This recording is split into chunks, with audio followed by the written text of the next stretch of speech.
Stone Ocean is a part of JoJo that has a lot of weird stands and concepts littered throughout its 158 chapter run. From blind snipers who use trick shot stands to subservient hick stands that belong to doomsday preppers and trick their victims into lowering their guard by acting stupid. But in my opinion, one of the strangest concepts from the part is the homunculus created from the bone of Dio and the soul of 36 sinners, that being the green baby in his stand, green green grass of home.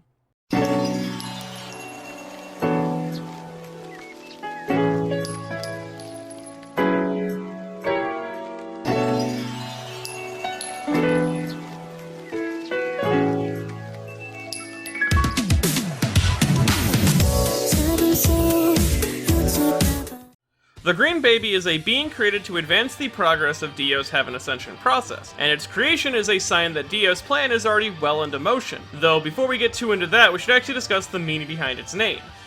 Or at least this is where I would discuss the meaning if the Green Baby had more of a name than just the Green Baby, as the purpose of the character itself is not to exist beyond much of giving Poochie a power-up, though its design is another story, and what a design it is. What the fuck is that? Look at his face, it's like a sleep paralysis demon. Araki said when designing the Green Baby that he wanted to go for a more demonic look for the child, leaving me to assume that the design has two possible influences. First, of course, being the Born Again album cover from Black Sabbath, which depicts a demonic red baby on it, and is considered one of the most repulsive cover sleeves in all of music, and is genuinely hated by most of all of Black Sabbath. And given that Araki already had an established interest in Black Sabbath, it's possible he went with this as a point of reference for his demonic baby, especially since he focuses on the color of the Green Baby in a black and white manga, and green is a complementary color to red, which was the color of the baby on Born Again. Though it's also possible that this demon baby's inspiration came from another place, one a little bit closer to Araki's work, that place being Dragon Ball and one of its original antagonists, Piccolo. As you see, in the original Dragon Ball universe, King Piccolo, after being defeated by Goku, birthed an egg. This egg contained all of his memories and abilities, and was hatched to later become Piccolo Jr., or the Piccolo that most people know today. Now this could be referencing the fact that Dio, before he died, carved 14 phrases into his soul so that a creature created from his reborn body parts could have his memories upon birth. Not to mention, both creations were hatched from an egg. You could also argue that both go on to permanently fuse with another person and become stronger for doing so,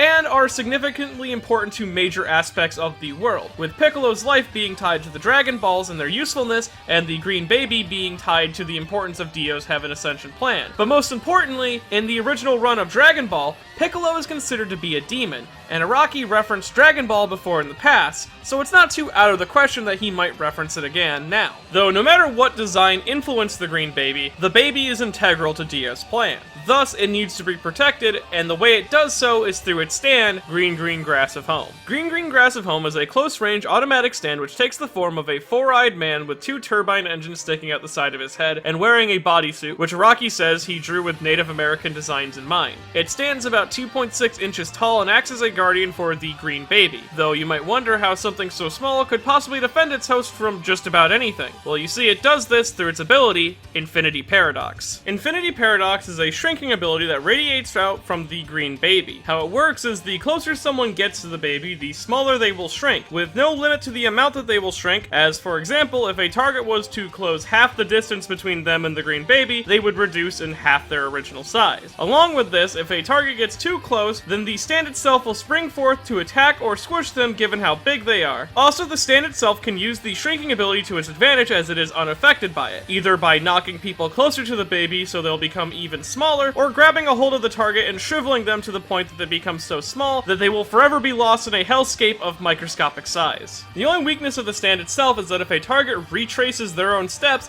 they can grow back to their original size, shown in the scene where Jolene's shoe goes flying off. The other way a target may return to their normal size is if the Green Baby himself finds the target interesting enough that he wants to interact with them, showing that the Green Baby's will overrules the automatic nature of the stand. Now, Araki said that this ability itself is based off the philosophical idea of a physical representation of infinity, which originates from one of the paradox paradox created by philosopher Zeno of Elite. The paradox at play is a modified version of Achilles and the tortoise, which basically works off the idea that there's an infinite space between any two given places, since the way that we measure distances is inherently flawed, because you see, between any two given numbers, there is an infinite amount of numbers between those two numbers, meaning that, logically speaking, you should never actually be able to reach the next number by counting up. So applying that same logic to distance, if you tried to walk somewhere, you should never actually be able to reach it, no matter how much you walk. Araki represents this by shrinking the person to make the journey get longer and longer, the closer and closer they get to their destination. Now, Green Green Grass of Home gets its name from the Tim Jones song of the same name, though it should be known that the stand originally would remain nameless for years until it was officially named in the JoJo Veller 11 years after its introduction. Now, the reason that Araki probably chose this name is specifically two things. First, of course, you have the fact that there's an obvious connection between The Green Baby and Green Green Grass of Home, since both titles contain green. But most importantly, the meaning of the song is very important to the story as well, as Green Green Grass of Home is a song about a prisoner longing for a better place, with Jones himself saying that this is about a man who's going to be hanged and is just reminiscing about the precious parts of his life. It's basically a song all about being lost in memories and longing for escaping from prison. And given that the fight between Jolene and Pucci is over the memories of her father, and the next arc of Stone Ocean is Jolene escaping prison, both are very fitting thematically for the ideas of Green Green Grass of Home. You also have how the song itself is about a strong nostalgic reminiscence of the past, and that's exactly how Pucci convinces the Green Baby to trust him, by whispering nostalgic familiar words into its ears. And all the while, during the finale of this arc, a prisoner does die, this being Foo Fighters. And lastly, I'd like to discuss the existence of the Green Baby and how it's actually a reference to a classical mythological creature known as a homunculus, which is an unnatural miniature human created by master alchemists using their own body, which in the case of the Green Baby was Dio's bone. And interestingly enough, Carl Jung, a renowned psychologist, during his studies of alchemy, referred to the creature as on par with a philosopher's stone, which is a material that alchemists can use to change the fundamental understanding of the world as we know it and spin it on their heads to suit the will of the alchemist, like turning stone into gold or creating a fountain of youth. This connection is likely the reason why the Green Baby stand is so powerful, as it can literally shift the foundation of reality to suit its own user's needs, and why it's so important for the Heaven Ascension process for this creature to be made, along with how important it is that Pucci fuses with this Philosopher's Stone and combines aspects of his own stand with that of the Creations to create a stand that has power over gravity, this terrifying force known as Sea Moon. Because the man who controls gravity will soon control fate itself. Now, if you enjoyed this video and want to see more videos like it in the future, I have a Patreon at patreon.com/MetinotTheBadGuy. This video was actually selected by my patrons via the It Just Works poll that I run every month. So if you want to get involved in that, please head on over there and check it out. And if you desire that nostalgic feeling of Green Green Grass of Home, well, you can head on over to buyshimonetta.com and purchase yourself a copy of Shimonetta, a boring world where the concentrated jokes doesn't exist, and you will feel that nostalgic feeling.